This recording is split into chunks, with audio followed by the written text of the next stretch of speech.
Imagine for a moment standing before a presence so intense, so beyond the bounds of common reality, that your very perception of the world around you shifts. At the top of a mountain, a man transfigures. His face shines like the sun, his clothes become a blinding white, and two figures appear at his side. Figures that, until then, only belonged to the distant past. What really happened there? Was it just a spiritual symbol, or something much deeper? A hidden code that reveals a higher reality, accessible only to those who are ready? The Transfiguration of Jesus, reported in the Gospels, remains one of the most mysterious and spiritually charged episodes in Christian tradition.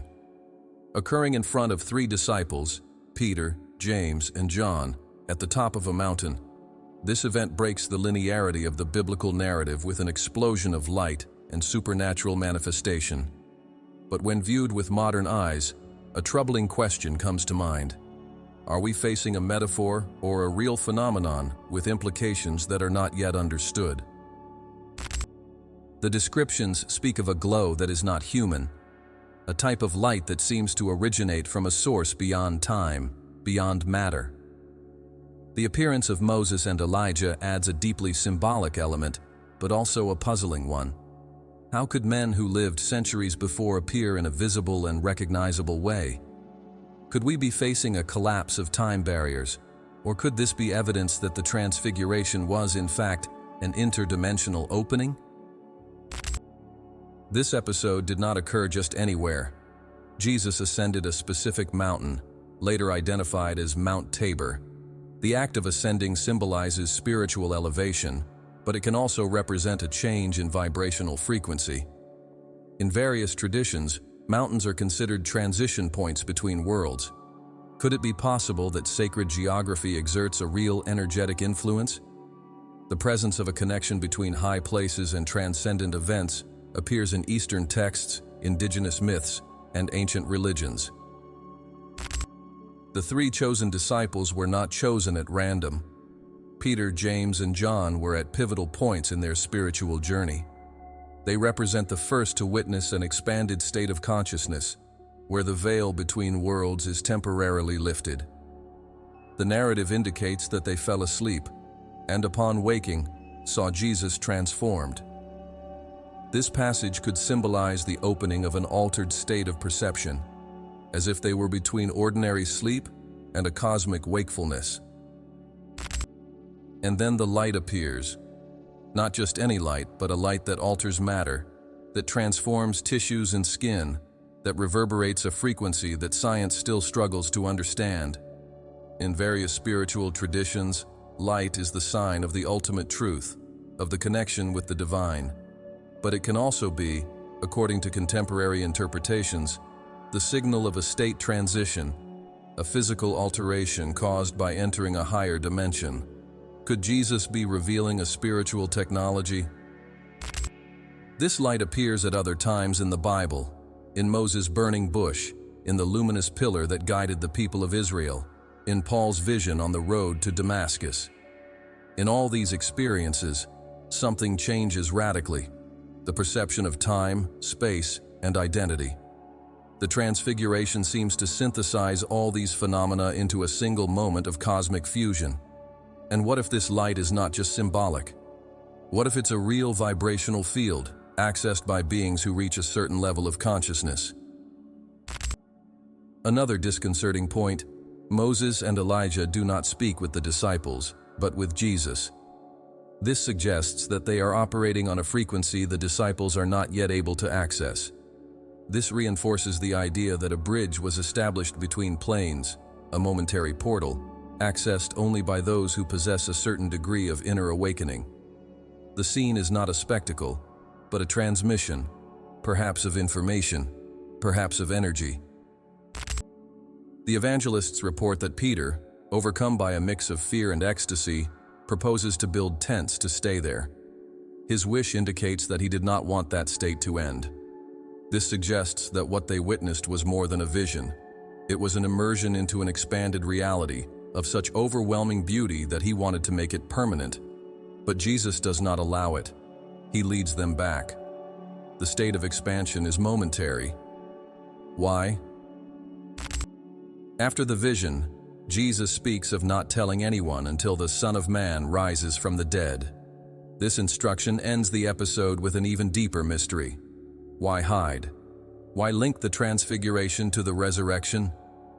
This suggests that both events are connected, that there is an ongoing process, perhaps a plan unfolding on non-linear levels of existence, where time and space function differently. In the light of modern physics, particularly quantum theories, many are beginning to see these narratives as more than religious stories. Parallel universes, multidimensional realities, quantum entanglement. These are scientific concepts that strangely resonate with the experiences narrated in the Gospels. Jesus perhaps not only shone, but altered his vibration so highly that he became visible on another plane. This event, far from being an isolated miracle, may contain a code, a hidden teaching about who we are, where we came from, and where we could go. The Transfiguration invites us to look beyond the visible, to decipher the signs behind the light. Was Jesus showing the path of spiritual ascension?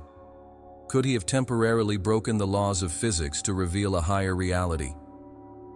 In the next part, we will dive into the intriguing presence of Moses and Elijah, the mysterious visitors of the Transfiguration. At the climactic moment of the Transfiguration, two figures appear alongside Jesus, Moses and Elijah. This appearance is not just surprising, it is laden with symbolism, riddles, and hidden messages. After all, why specifically these two? Why not Abraham, David, or other major biblical characters? What does the presence of these men, both considered dead for centuries, but who now manifest seemingly conscious alongside the transfigured Christ, represent? Moses and Elijah are not mere supporting characters in the biblical narrative. They embody essential pillars of Judaism and, consequently, of nascent Christianity. Moses represents the law, the mediator between God and the people at Sinai. Elijah, on the other hand, is the fervent prophet, the one who challenged kings, brought fire down from the heavens, and was taken up in a whirlwind of fire without experiencing common death. Both have histories marked by sacred mountains, mystical experiences, and direct contact with the divine. Therefore, would they be qualified to cross the boundaries between worlds? But there's something even more fascinating. Both Moses and Elijah disappeared in enigmatic ways. Moses' death is shrouded in mystery. God buries him in an unknown place. Elijah, on the other hand, is taken to heaven in a chariot of fire, as if his existence had been transmuted. Both challenge the boundaries of mortality. When they appear in the Transfiguration, they are not as vague spirits, but as recognizable presences conversing with Jesus. This suggests an intermediate state, neither alive in the flesh nor dead as we understand it. This apparition can be seen as a type of cosmic gathering. Moses, Elijah, and Jesus form an archetypal trinity: the law, the prophecy, and the fulfillment. On a symbolic level, this represents the union of the past with the eternal present. But what if this symbolism hides something more literal? What if Moses and Elijah, due to their unique nature and enigmatic destiny, maintained access to parallel realities? Could they be operating from a higher plane of consciousness? Within Jewish mystical traditions, especially the Kabbalah, there are mentions of tzaddikim, the righteous, who transcend ordinary death and inhabit higher realms, being able to interact with the living in times of spiritual need. Moses and Elijah in this context would be elevated beings, perhaps with access to higher dimensions of creation.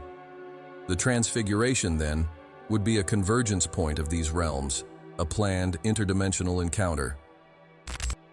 Furthermore, the characteristics of the apparition indicate something beyond the boundaries of classical physics. They appear visibly, they communicate, but there is no record of their arrival or departure. No cloud brings them, no sound announces them. They are simply there. This closely resembles modern accounts of advanced spiritual experiences, and even encounters with intelligences in other dimensions, where the apparitions are instantaneous, conscious, and full of purpose. It's also noteworthy that the disciples don't doubt the identity of the two. They simply recognize Moses and Elijah without questioning. How would this be possible if they had never seen them before? The answer may lie in an expanded level of perception, where knowledge flows directly to consciousness. During elevated states, such as those induced by deep meditation or mystical experiences, there are reports of direct knowledge, where the soul knows without needing words. Could the disciples be experiencing this? Other traditions around the world reinforce this idea of spiritual masters who transcend time and return at key moments. In Hinduism, we have the rishis and siddhas. In Buddhism, the bodhisattvas. In shamanic tradition, ancestral spirits guide and teach beyond the veil of death. The appearance of Moses and Elijah may be inserted in this universal context. High-vibration beings who cross planes to collaborate with the spiritual evolution of humanity. Beyond the spiritual aspect, there is also the element of mission. What were they saying to Jesus? The Gospel of Luke gives us a clue. They were discussing his departure, which would take place in Jerusalem. This indicates that they were there not only to witness, but to instruct, to guide. It would be a transitional moment for Jesus, an intense spiritual preparation before the culmination of his mission. The Transfiguration, therefore, can also be seen as an initiatory rite, where the previous masters bless the one who will complete the cycle. This perspective leads us to consider that Moses and Elijah are, indeed, messengers from another plane. Not vague spirits, nor hallucinations, but conscious intelligences, acting in harmony with a superior mission. Their presence indicates that there is a cosmic plan underway, and that the great masters of humanity continue to operate beyond death. The Transfiguration would then be a rare window, opened to reveal this truth. The impact of this apparition is still felt today. Christian traditions celebrate them as living saints, as witnesses to Christ's glory. But perhaps they are closer to us than we think.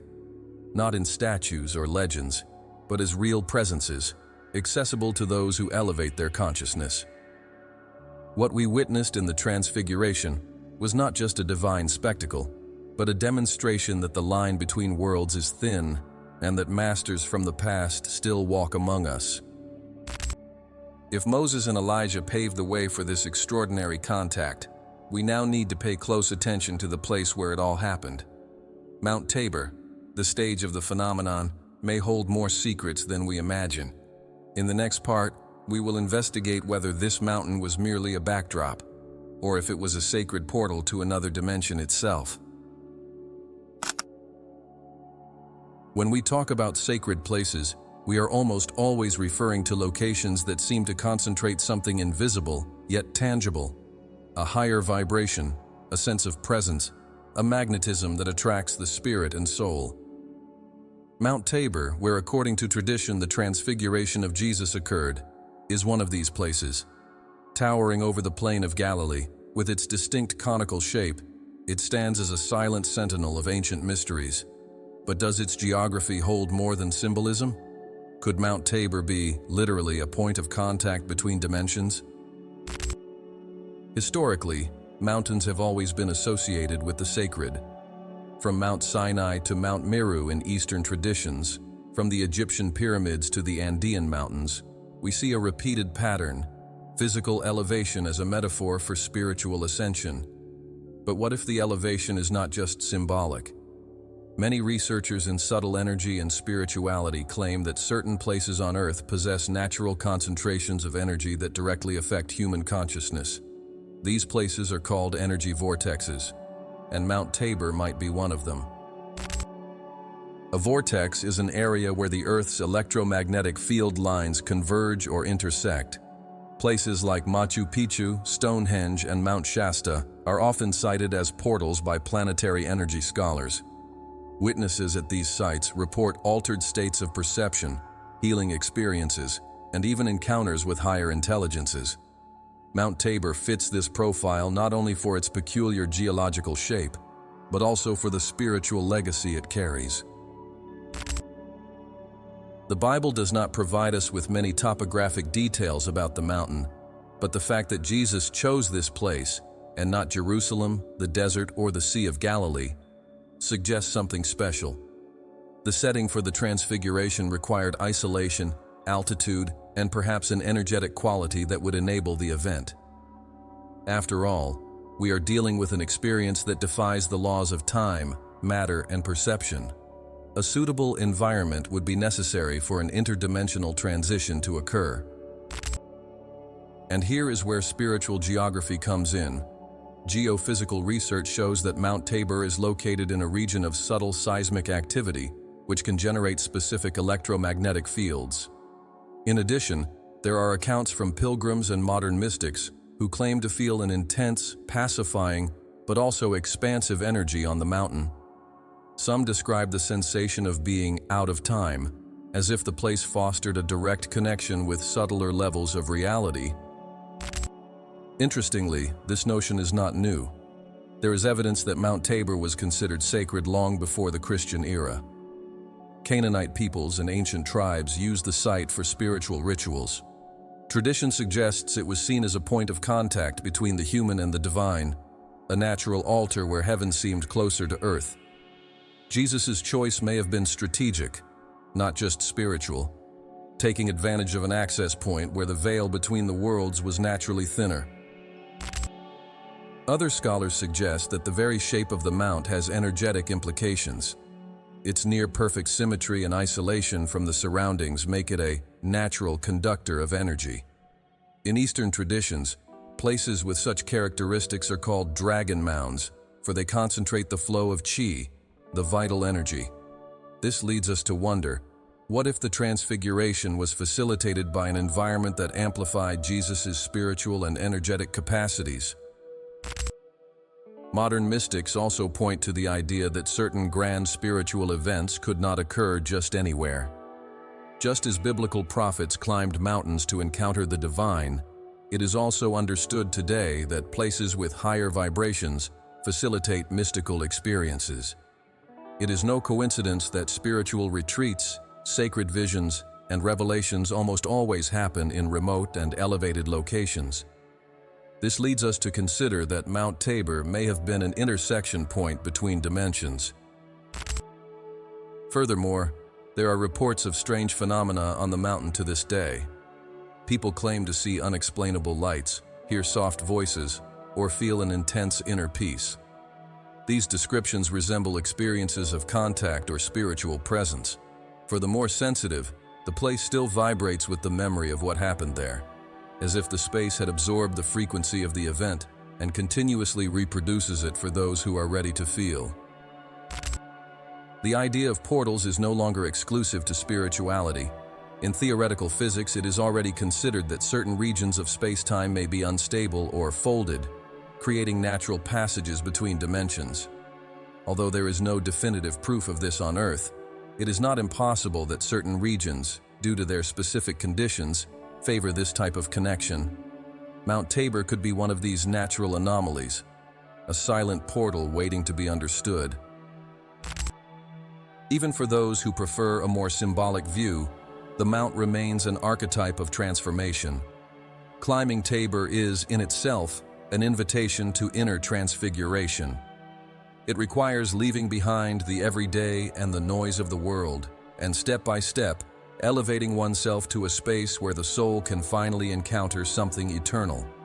In this sense, the mount is both a physical place and a state of mind. We therefore conclude that Mount Tabor, rather than being a mere backdrop, may have been an active agent in the Transfiguration. Be it as an energy portal, subtle vortex, or symbol of the sacred, it represents the meeting point between worlds. And by understanding its importance, we can look differently at the light that shone there. But what was this light? Where did it come from? What does it reveal to us? In the next part, we will unravel the power of this luminous manifestation and question whether it was truly divine or the result of advanced spiritual technology. Few elements in the Bible are as recurring and mysterious as light. It marks encounters with the divine, announces revelations, and transforms those who experience it. In the episode of the Transfiguration, light is not just a detail, it is the central phenomenon. Jesus' face shines like the sun, his clothes become white as light, and the disciples are taken by a silent astonishment. But what kind of light was this? Are we talking about a poetic metaphor or a real and measurable phenomenon, even if beyond our current science? To answer this, we need to look beyond the surface. The brilliance described in the Gospels does not resemble common light. There is no external source. There is no sun shining. The light emanates from within. This is a common trait in accounts of divine manifestations and profound mystical experiences, the inner light. The spiritual tradition of various cultures describes enlightened beings, literally, who radiate a subtle luminosity, visible only to sensitive eyes or in elevated states of consciousness. But there is another side to consider: the possibility that this light may have an energetic or even technological explanation. In a world where bioluminescence, body electromagnetic fields, and vibrational resonance are already being studied, it is reasonable to question whether Jesus accessed a state in which his own vital energy was amplified to the point of becoming visible. The light in this sense would not be symbolic, but a real emission, as if the body had tuned into a higher frequency. In modern studies on spirituality and science, there are theories that associate elevated states of consciousness with changes in the human bioenergetic field. When a person meditates deeply, for example, alterations in brain waves and the heart's electromagnetic field are recorded. Now imagine someone with total mastery over this system. Transfiguration could be the externalization of such a high consciousness that it alters the very structure of matter: clothes, skin, light.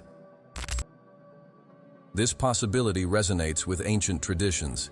Hindu masters speak of the light body, a state in which the being transcends physical boundaries and emits a subtle glow.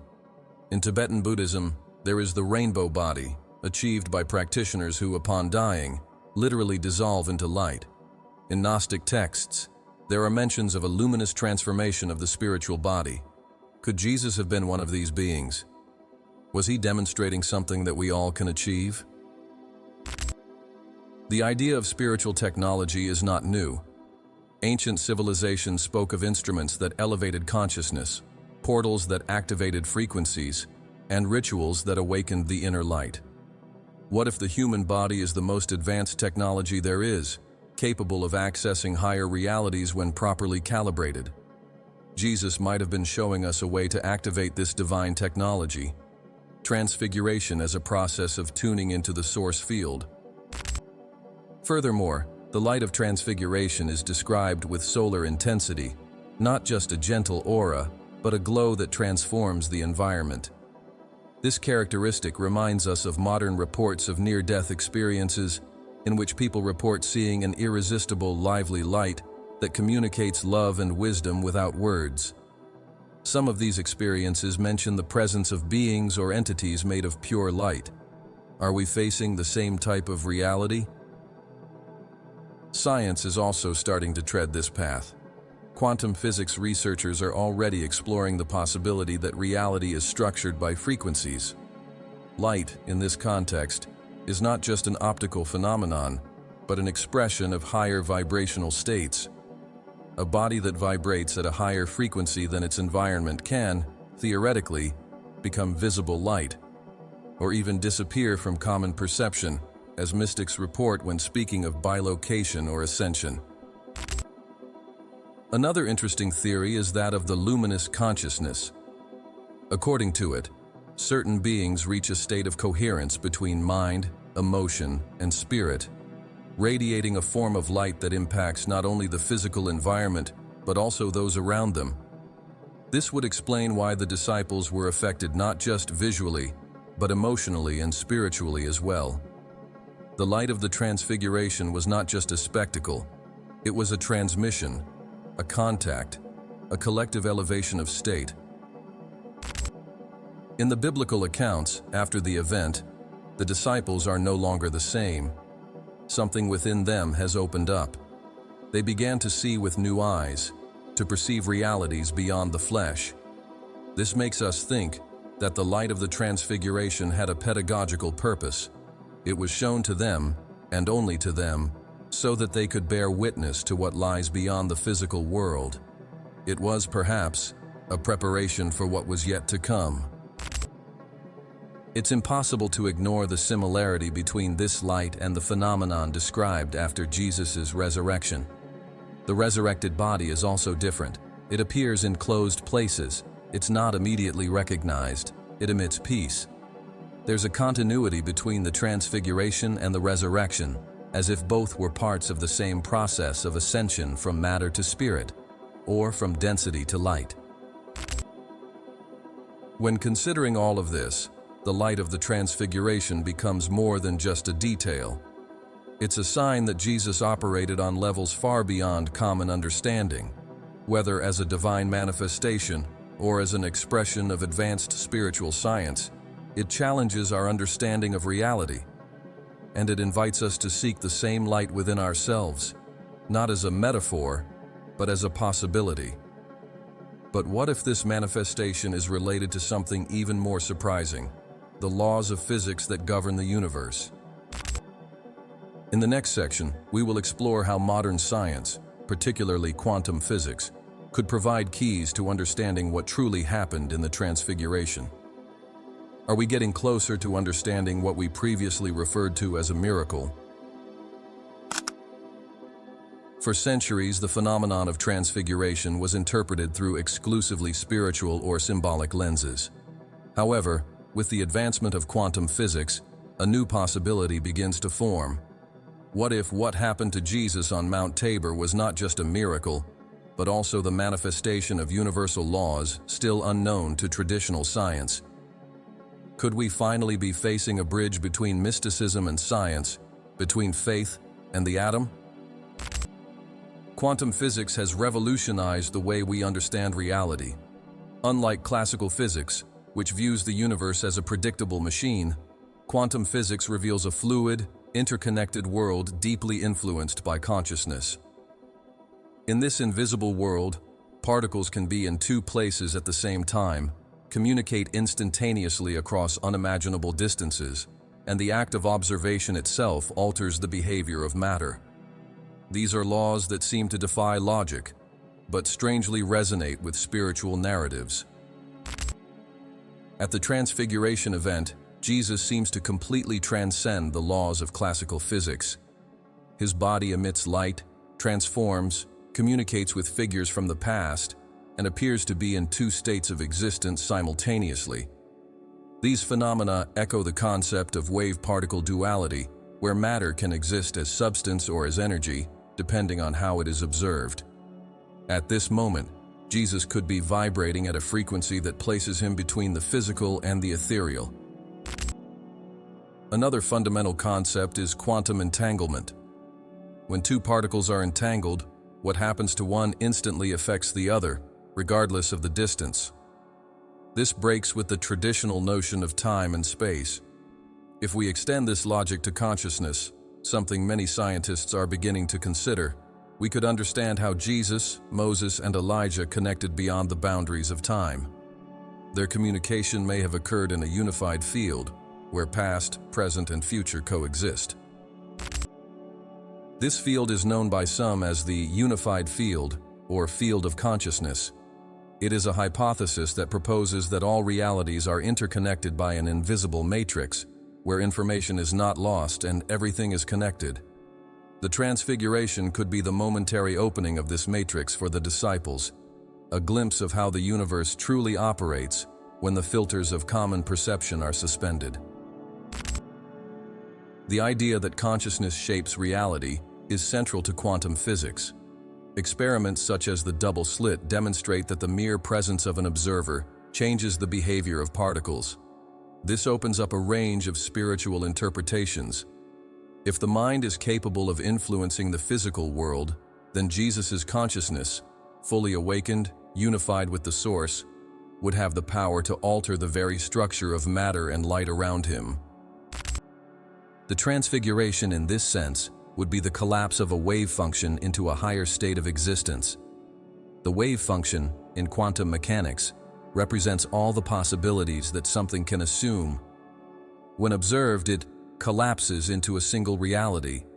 Jesus could have collapsed his common existence into a form of light, demonstrating the hidden potential in all human beings, the ability to become something more than just flesh and bone. Some theorists call this leap the phase transition of consciousness. Just like water can change from ice to vapor depending on the energy involved, consciousness can also traverse vibrational states, accessing higher realities. The transfiguration, then, would be the moment when Jesus accesses a new phase of being, a vibration that aligns him with subtle planes and beings from other spheres. These concepts, although they may seem futuristic, are being explored by physicists, neuroscientists, and consciousness scholars around the world. The notion that we are multidimensional beings, temporarily living in a physical dimension, is increasingly accepted in cutting-edge research circles. Jesus, in transfiguring himself, would have offered a living demonstration of this multidimensional reality, a glimpse of what lies beyond the veil. There's also the factor of time. In quantum physics, time is not absolute, but relative. Experiments with particles show that they can exchange information out of time in a state of non-locality. This could explain how Moses and Elijah, who belonged to different eras, appeared at the same instant. The transfiguration may have occurred at a point where linear time collapses, and past, present, and future become simultaneous. And finally, there is the matter of the observer. Jesus does not transfigure alone. He brings with him Peter, James, and John. This might be interpreted as a need for witnesses, but also as a preparation so that these disciples could grasp a higher reality. Their presence as conscious observers, aligned with Jesus' vibration, perhaps was essential for the manifestation of the phenomenon. The collective consciousness acts as a mirror, amplifying the quantum field and allowing the miracle to reveal itself. The union between physics and spirituality does not eliminate the mystery. On the contrary, it deepens it. But it gives us new keys. It allows us to see the transfiguration not just as an event of the past, but as a model of possibility. If consciousness shapes reality, and if there are dimensions beyond matter, then we can all, in essence, access this light. But for this, it is necessary to understand not only science, but also symbols. What is behind the event?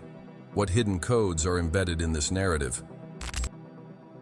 In the next section, we will explore the symbolic language of transfiguration and find out if a code intended to awaken our own journey of transformation is hidden behind the Gospel's words. The language of the Gospels goes far beyond the literal surface. It is imbued with metaphors, archetypes, and powerful images that speak directly to the human soul. The Transfiguration is one of those episodes filled with symbolic layers that, when deciphered, reveal not just a historical or spiritual event, but a map of inner transformation, a true code intended to guide humanity on its journey of ascension. At the heart of Christian symbolism, light represents truth, purity, and a direct connection with the divine. But in the Transfiguration, this light not only emanates from Jesus, it consumes him, envelops him, gloriously reveals him. Here, the light symbolizes more than divinity. It represents the highest state of human consciousness, where the ego dissolves and the true essence shines. This is the essence of spiritual transformation, becoming what we already are but have forgotten. The number 3, which frequently appears in the scriptures, is also present here. 3 disciples witness the event. 3 central figures participate: Jesus, Moses, and Elijah. 3 structures of human experience: past, present, and future, body, mind, and spirit, birth, death, and rebirth. The number 3 is the number of sacred totality. Nothing is by chance. The Gospels operate in a language of symbols, conveying profound messages in a veiled manner. Climbing the mountain is, in itself, an ancient symbol. The mountains represent the place where the sky meets the earth, the intersection point between the human and the divine. The ascent is hard, slow, it requires effort. But at the top, there is clarity, light, revelation. The Transfiguration shows us that enlightenment is not instantaneous. It demands internal elevation, detachment from worldly concerns, and a heart open to mystery. The presence of Moses and Elijah also has intense symbolic value. Moses represents the law, Elijah the prophecy. Jesus at the center represents fulfillment, the integration. It's as if the past, Moses, the movement, Elijah, and the purpose, Jesus, meet at a single instant. The symbol here is clear. Jesus does not deny the previous traditions, but transcends and completes them. The true awakening happens when we unify our history, our movements, and our mission. The radiant garments, described as whiter than any launderer could whiten, are another crucial symbol. Clothing, in biblical language, represents the body, the external identity. By becoming translucent and luminous, Jesus' attire indicates that his outer form has been purified to the point of no longer hiding his essence. It is the state in which the Spirit shines through matter. A call for each of us to refine our own garments, our thoughts, emotions, and attitudes, until they reveal the divine that dwells within us. Another powerful symbol is the cloud that covers them and from which a voice emerges. In the Bible, the cloud is always a sign of God's presence, a medium between the visible and the invisible. It conceals, but also protects. While enveloping, it reveals. The voice from the cloud is not just an affirmation of Jesus' divine sonship, but a reminder. This is my beloved Son. Listen to him. A direct call to humanity to hear what transcends the noise of the world. The instruction to keep silent about the event until after the resurrection also carries symbolic weight. Certain truths cannot be revealed before their time. They require spiritual maturity. The Transfiguration, therefore, is not just an event. It is an initiation, a rite of passage, a secret reserved for those who are ready. Spiritual life itself is like this, filled with hidden truths, revealed only as we walk with integrity and purpose. In esoteric and mystical traditions, this type of coded language is the foundation of teaching. The masters speak in parables, images, and symbols, so that each person can access the teaching at the level they are at. The Transfiguration is, therefore, a cosmic parable, a portrait of human destiny, a reminder that we are all called to the light, but few choose to ascend the inner mountain that leads to it. Even the apocryphal texts, those left out of the official canon, deal with the idea of bodies of light, spiritual transformation, union with the divine. In Gnostic traditions, we find teachings about the divine spark within each human being, which needs to be activated, illuminated, transfigured. The message is clear. Jesus is not just a model of worship, but of fulfillment. He came to show the way, not just to be contemplated.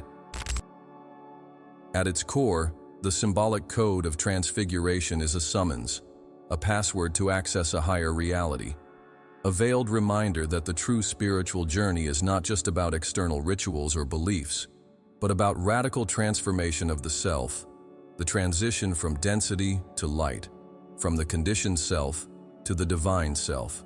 And like every symbol, it reveals itself only to those who dare to look beyond the surface. But this symbolic language is not exclusive to Christianity. Similar accounts with codes and symbols of ascension and light appear in myths and traditions of ancient civilizations around the world. In the next part, we will explore how ancient cultures, from Egypt to India, from the Andes to Tibet, also narrated stories of transfiguration, revealing a hidden universal pattern in human history. Around the world, throughout the centuries, Civilizations that never had contact with each other have described experiences of light, ascension, bodily transformation, and appearances of glorified beings. Is it a coincidence that so many people, in different places and times, talk about luminous states of existence, or are we facing a universal knowledge, fragmented but alive? The Transfiguration of Jesus seems to find echoes in many of these ancient traditions, and perhaps it is the reflection of a mystery that transcends religions and borders. In ancient Egypt, for example, the pharaoh was seen as a divine being whose body was prepared to ascend to the heavens as a luminous star. The pyramid texts describe rituals where the deceased passes through portals, assumes a glorified body, and joins the gods in a radiant form. The concept of a body of light is ingrained in Egyptian religion, long before the Christian era. Egyptian initiates spoke of the activation of the Ka and the Ba, aspects of the soul, which when aligned, allowed the being to traverse worlds. In ancient India, the Vedas already described higher states of consciousness, in which the yogi transfigures into pure light, becoming one with Brahman. In texts like the Bhagavad Gita, Krishna reveals his divine form to Arjuna during the Kurukshetra war, a moment of dazzling brilliance, the presence of celestial beings, and the fusion between man and the eternal. The resemblance to the Transfiguration is striking. Both events occur in a high place, with chosen witnesses, and are marked by intense light and contact with higher planes.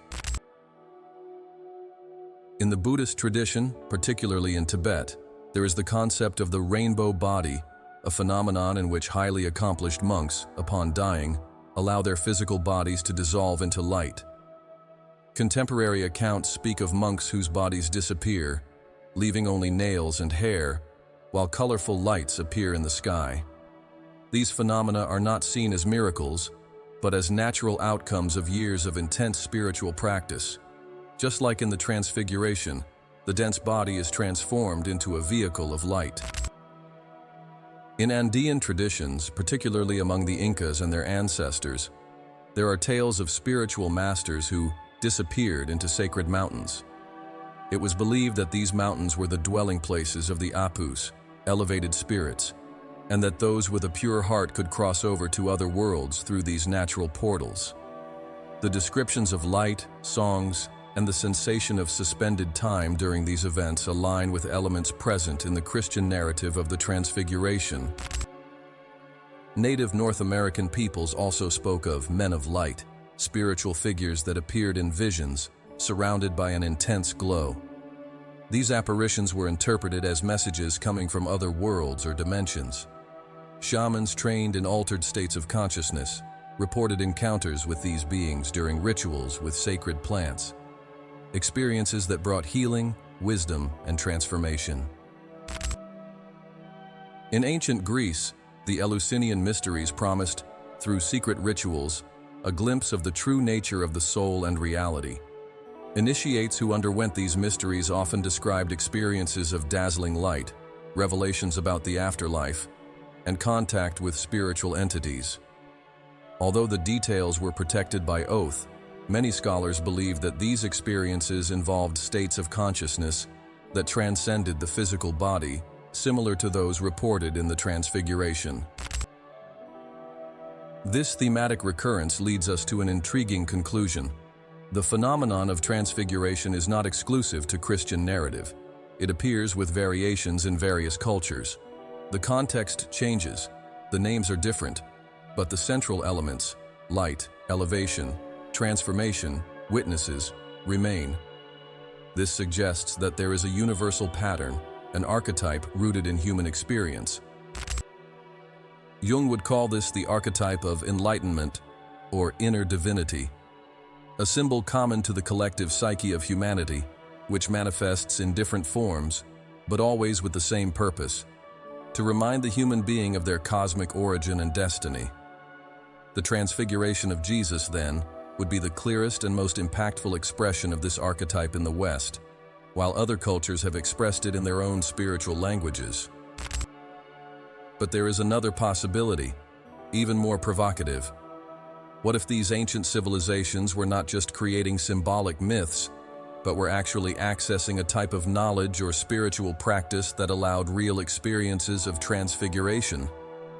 What if these masters, Krishna, the pharaohs, the bodhisattvas, the shamans, had truly found the path of light, as Jesus demonstrated on the Mount?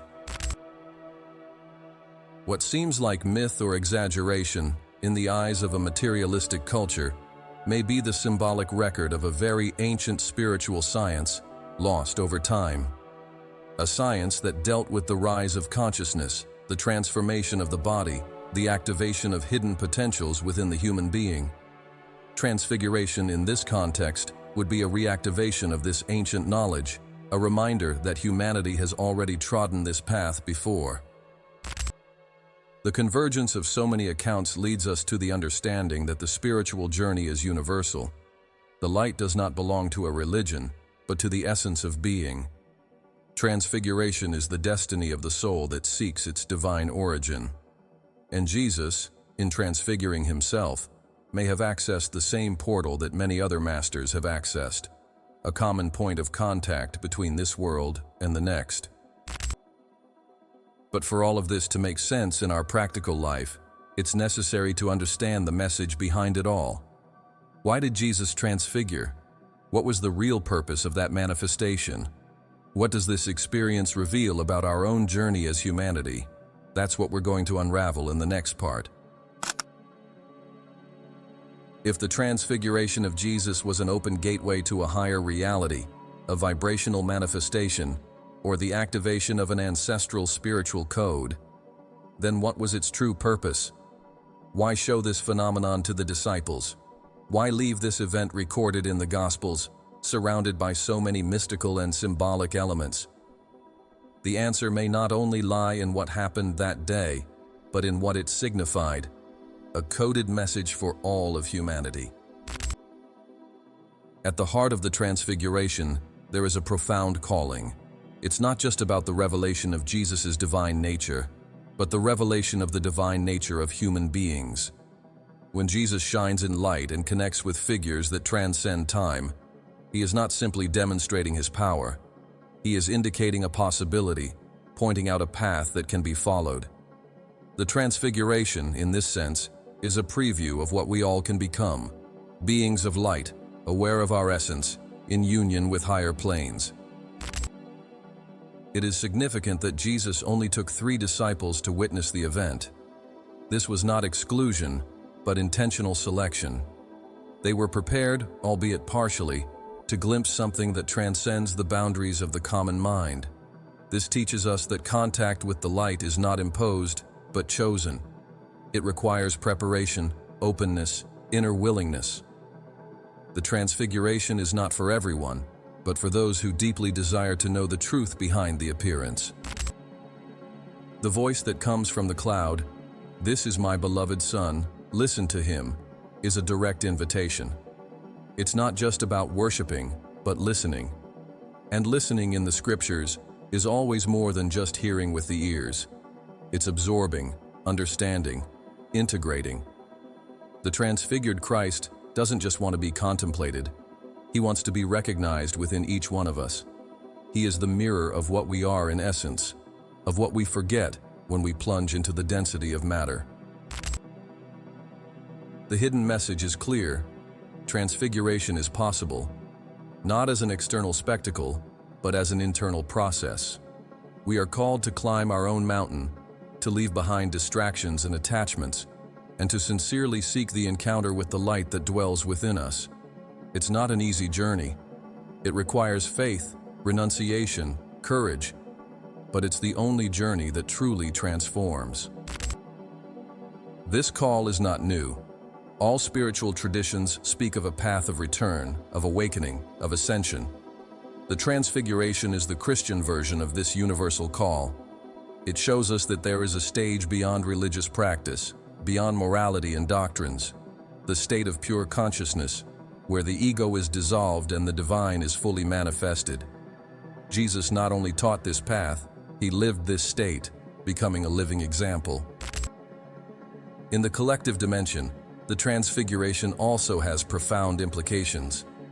It suggests that humanity is destined for light, that there is a point in our evolutionary journey at which we will break the boundaries of selfishness, fear, and separation, and enter a new frequency of existence. The glory of the transfigured Christ is the promise of what awaits us as a civilization, if we choose to awaken.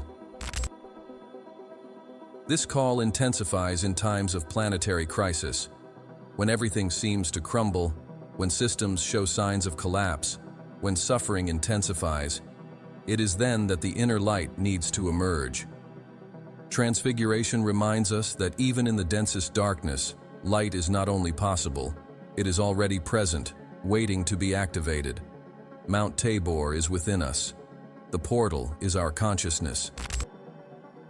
The presence of Moses and Elijah is also symbolic in this collective call.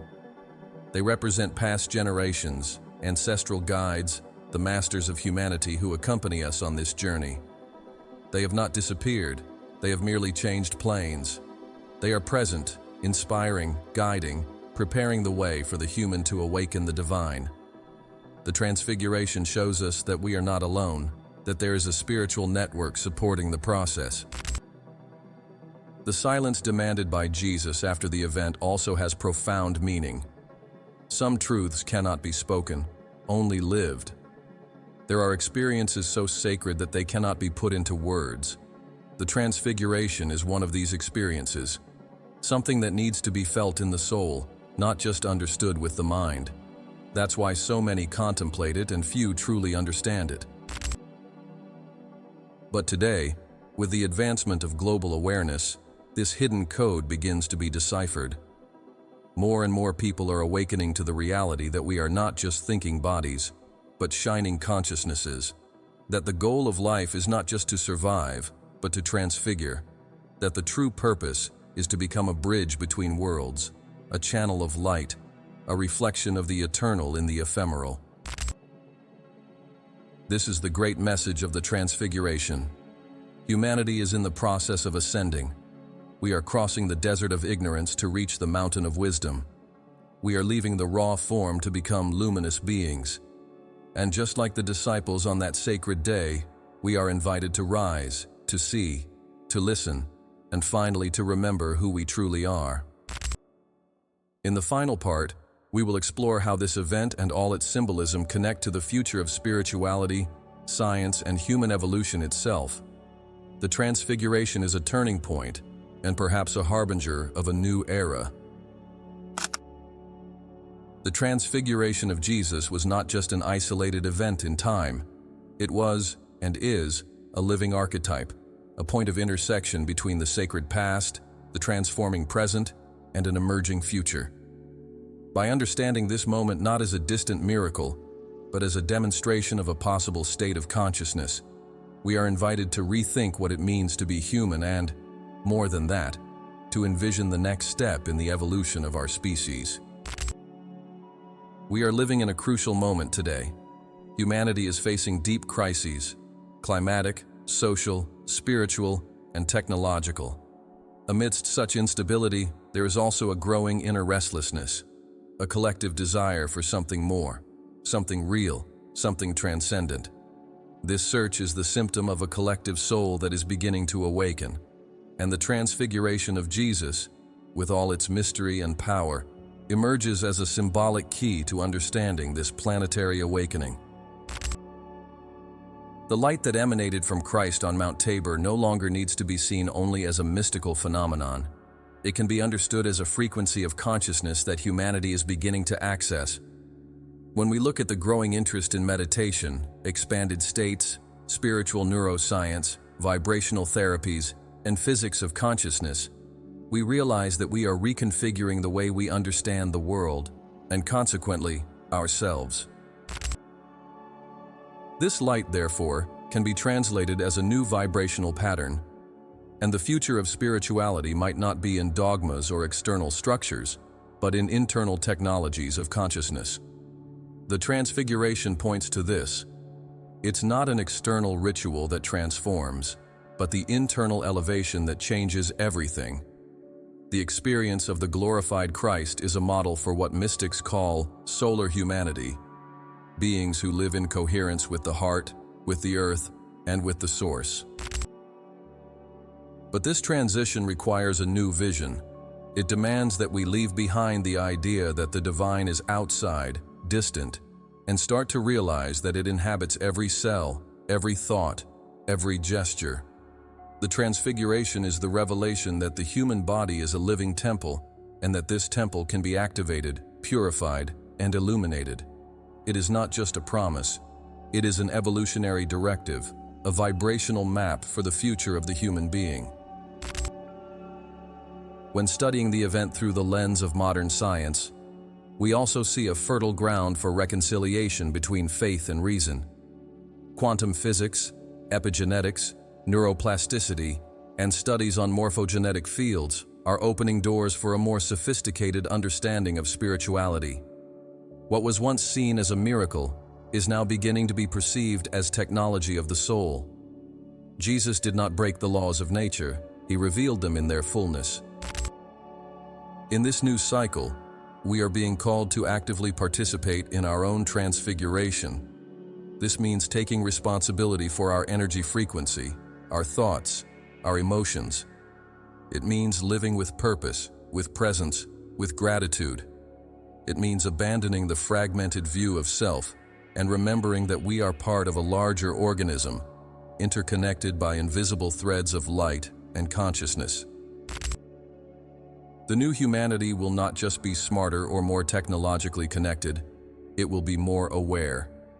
It will be capable of looking at another and seeing oneself, of realizing that each being is a point of light in an infinite field. And the Transfiguration of Jesus is the harbinger of this vision.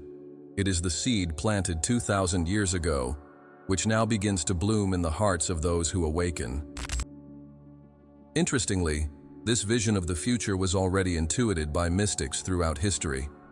Meister Eckhart, Teresa d'Avila, Hildegard of Bingen, St. John of the Cross, all spoke of union with the divine, of the dissolution of the ego, of the experience of the inner light. They anticipated the consciousness that today manifests itself in thousands of seekers around the world. The difference is that now this consciousness is becoming collective, expanded, rooted in everyday life. And then comes the big question: are we ready? Are we willing to climb our own mountain, to look inward and allow the light to transform us? Transfiguration does not demand perfection, but intention. It does not require knowledge, but surrender.